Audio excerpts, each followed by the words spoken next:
everyone, we're going to make a couple of fun things today. I'm making a beautiful creamy caramel.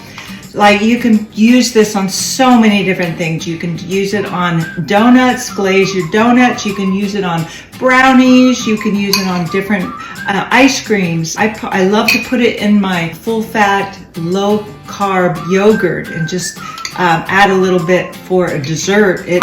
It's just so many different things you can do with this low-carb caramel. Now, when I made a couple batches, the first batch I made it with this sugar, and I didn't quite brown the butter quite enough. It was a lot lighter than this caramel. You can see it's a little bit, has that pretty brown, caramely. And the problem is I wanted to work with it quickly, so I was impatient. I put it in the freezer, forgot that it was in the freezer, and then it got too hard, and I put it in the microwave on 15 seconds, thinking, you know, that would be okay, just 15 seconds at a time.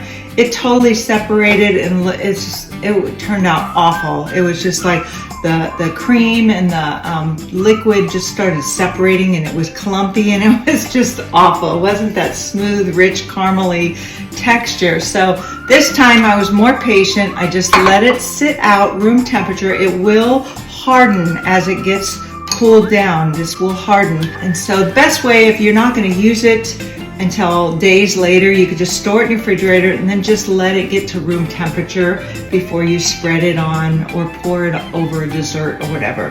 One thing to be really careful is, as you can see, I put the butter in a very hot pan. It was a little bit too hot, and you could see how it got dark. Really, it burns really fast. So I immediately took it off the burner and waited till the heat got a little bit lower, because it should be low heat, and you need to watch it and stir it until it starts to coat the spoon, and then you can take it off the burner. So there you have it. Enjoy your caramel topping.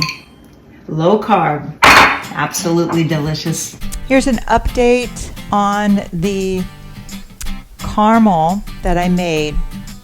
I made it yesterday. I put it on top of this delicious Keto Pumpkin squares with caramel crumb crust, and it's great. It tastes wonderful. It's just, it tastes a little bit gritty. So I use granular sugar. I love using the allulose because it makes things smoother. Every once in a while I do have a taste and a slight aftertaste with the erythritol monk fruit kind of combination, that like Swerve. Keto also has monk fruit.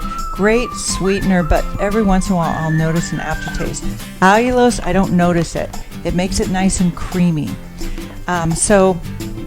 But I use granulated. This is granulated sugar. So next time I make the caramelized crust, and what I'm going to suggest in this video, in this recipe, is the allulose confectioner sugar, the powdered sugar. That will be perfect. It'll be nice and smooth. You won't have that gritty taste afterwards.